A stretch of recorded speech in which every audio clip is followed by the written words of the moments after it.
छगन शराब के नशे में धुत वाइन शॉप से बाहर निकला और अपने घर की ओर चल पड़ा। मुझे पीने का शौक नहीं, पीता हूँ गम भुलाने को। रात के अंधेरे में सुनसान रास्ते पर अकेले चला जा रहा था। उसके चारों ओर घर ही घर थे। वो एक छोटे शहर में रहता था। कुछ दूर चलने के बाद उसका ध्यान एक बोर्ड पर पड़ा। यहाँ आना वाला है क्यों नहीं आ सकता मैं यहाँ? साला मुझे तो समझ ही नहीं आ रहा, आसपास सब जगह घर ही घर है, फिर ये प्लॉट खाली क्यों? छगन ने गेट देखा तो गेट पर ताला नहीं था, बस गेट पर बड़ी बड़ी बेलें थीं। यहाँ तो किसी ने ताला भी नहीं मारा और लिखा है कि यहाँ आना मना है। मैं भी तो अंदर जाकर देखूं कि अंदर है क्या। छगन ने प्लॉट के गेट को हाथ लगाया और आसमान में बिजली कड़कने लगी, पर फिर भी छगन ने गेट को धक्का दिया और प्लॉट के अंदर कदम रख दिया और अचानक बरसात शुरू हो गई। गर्मी के मौसम में बरसात? अब तो मौसम का भी कुछ भरोसा नहीं। छगन यहाँ वहाँ देखने लगा। यहाँ तो कुछ नहीं है, बेफजूल ही बाहर बोर्ड लगाया है। छगन वापस गेट की ओर चल पड़ा, पर इससे पहले कि वो अपना कदम बाहर रख पाता, कुछ बेलों ने उसके पैर जकड़ लिए। कौन है? कौन है यहाँ? मेरा पैर छोड़, छोड़ मेरा पैर। गेट पर उगी बेलों ने छगन के हाथ पकड़ लिए और फिर कुछ और बेलें उसके गले में लिपट गई। बेलें और तंग हो गई और छगन की सांस रुक गई। उसके मरते ही बेलों ने उसे छोड़ दिया और फिर जमीन ने छगन को निगल लिया। कुछ ही देर में छगन का नामो निशान गायब हो गया।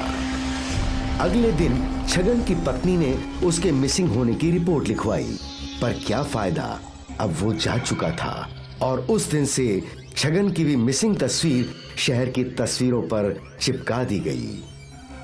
कुछ दिनों बाद एक और आदमी वापस वहीं पहुंचा। उन भूतिया बेलों ने उसे भी मार दिया और उसे भी निगल लिया। एक दिन की बात है, एक सेठ की नजर इसी खाली प्लॉट पर पड़ी। सुना है कि इस जगह पर कोई भूत रहता है। ये जगह मुझे कौड़ियों के दाम मिल जाएगी, पर पहले मुझे अपने गुरुजी को ये जगह दिखानी चाहिए। अगले ही दिन सेठ अपने गुरुजी को उस जगह पर ले आया। सेठ अंदर जाने ही वाला था। रुक जा, अंदर जाने की गलती मत करना। सेठ ने अपने कदम रोक लिए। गुरुजी ने अपनी दिव्य दृष्टि से उस जगह का इतिहास देखा। आज तक जिसने भी ये गेट पार किया है वो कभी वापस नहीं लौटा। तू गलती से भी ये गलती मत करना। गुरुजी, मैं तो ये जगह कौड़ियों के दाम खरीद कर मुनाफा कमाने की सोच रहा था। जब तू बचेगा ही नहीं तो मुनाफा का क्या करेगा? मैं समझा नहीं। समझने के लिए तुझे इस जगह का इतिहास जानना होगा। ये जगह मास्टर गिरिधर ने अपनी जिंदगी भर की कमाई से खरीदी थी। अरे भाग्यवान, हमारी इस जगह पर मैं स्कूल बनवाऊंगा। मेरे पिताजी की आखिरी इच्छा थी कि मैं उनके नाम से स्कूल बनवाऊं। अब लगता है ये इच्छा जल्द ही पूरी होगी। हाँ, बहुत जल्द होगी। गिरधारी लाल इस जगह पर स्कूल बनाना चाहता था, जिसके लिए वो पैसे इकट्ठे कर रहा था। इस कार्य में कई वर्ष बीत गए और यहाँ आसपास घर बनना शुरू हो गए। अब यहाँ की जमीन दिन ब दिन महंगी होने लगी। गिरधारी लाल के पास इस महंगी जमीन का एक बहुत बड़ा टुकड़ा था। उस वक्त का बाहुबली था कुबेर सिंह। उसकी नजर गिरधारी लाल की जमीन पर पड़ी। कुबेर सिंह गिरधारी लाल के घर पहुंचा। अरे मास्टर जी, मुझे आपकी जमीन खरीदनी है, बोलो क्या दाम लोगे? भैया, हम वो जमीन नहीं बेच सकते। काहे नहीं बेच सकते? जमीन तो तुम्हारे ही नाम पर है। वो क्या है, हमें वो जमीन स्कूल बनवाने के लिए खरीदी थी। अब पाई पाई जोड़ रहे हैं। उम्मीद है जल्द ही हमारा स्कूल खुल जाएगा। आप बिना मास्टर जी बहुत भोले हो। स्कूल खोल के आपको क्या मिल जाएगा? उससे तो बेहतर है कि आप अपनी वो जमीन हमें बेच दें और जिंदगी भर खुशी से रहें। नहीं भैया जी, हम ऐसा नहीं कर सकते। वो स्कूल हमारे बाबूजी की आखिरी इच्छा है। हम जीते जी उसे पूरा जरूर करेंगे। हम भी देखते हैं कि तुम स्कूल कैसे बनाओगे। उस दिन तो कुबेर सिंह वहाँ से चला गया, पर उसने गिरधारी लाल पर दबाव बनाना शुरू कर दिया। गिरधारी लाल को नौकरी से निकलवा दिया। आप उसे वो जमीन दे क्यों नहीं देते?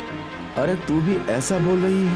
तू तो जानती है कि वो स्कूल मेरी जिंदगी भर का सपना है। लेकिन अगर जिंदा ही नहीं रहेंगे तो स्कूल का क्या करेंगे? भले ही मैं जिंदा ना रहूं, पर वहाँ स्कूल जरूर बनेगा।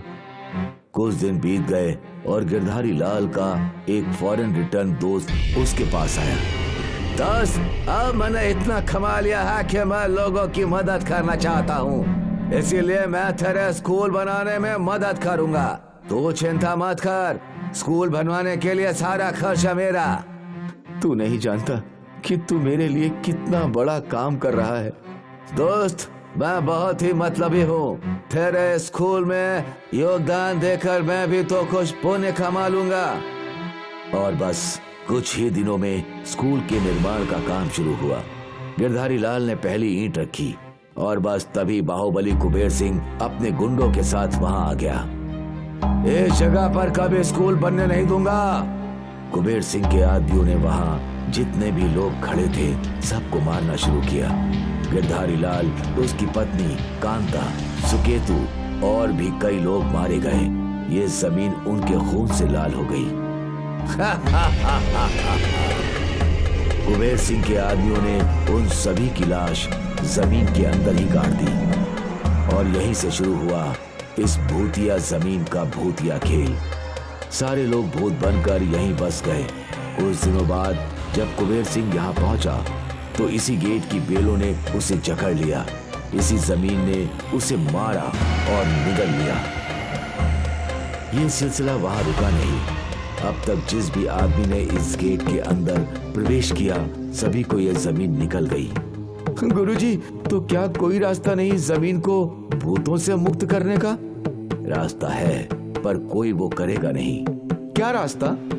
इस जमीन पर स्कूल का निर्माण किया जाए, गिरधारी लाल की अधूरी इच्छा को पूरी किया जाए और बस तभी उन सभी आत्माओं को मुक्ति मिलेगी। ठीक है, तो यहाँ स्कूल ही बनेगा। अब तक मैंने अपना स्वार्थ ही सोचा था गुरुजी, पर गिरधारी लाल के साथ जो कुछ हुआ उससे मैं भी प्रेरित हुआ हूँ। मैं भी अपनी जिंदगी में कोई अच्छा काम करना चाहता हूँ। अब यहाँ स्कूल ही बनेगा। आप अपने पावन हाथों से इस जगह पर पहली ईंट रखिए। ठीक है। गुरुजी ने कुछ मंत्रों का जाप किया। गिरधारी लाल, हम तेरी अधूरी इच्छा पूरी करने जा रहे हैं, हमारा साथ देना। गुरुजी ने ईंट लेकर गेट के अंदर कदम रखा और फिर गुरुजी ने भगवान का स्मरण किया और वो ईंट वहां रख दी।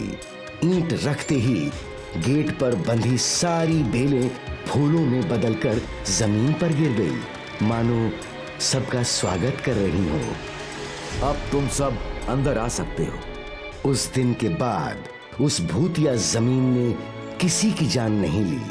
स्कूल के निर्माण का काम तेजी से चलने लगा और 2 साल बाद गुरुजी ने स्कूल की ओपनिंग की। गिरधारी लाल का अधूरा सपना पूरा हुआ। उस जमीन में बसे सारे लोगों की आत्मा को मुक्ति मिल गई।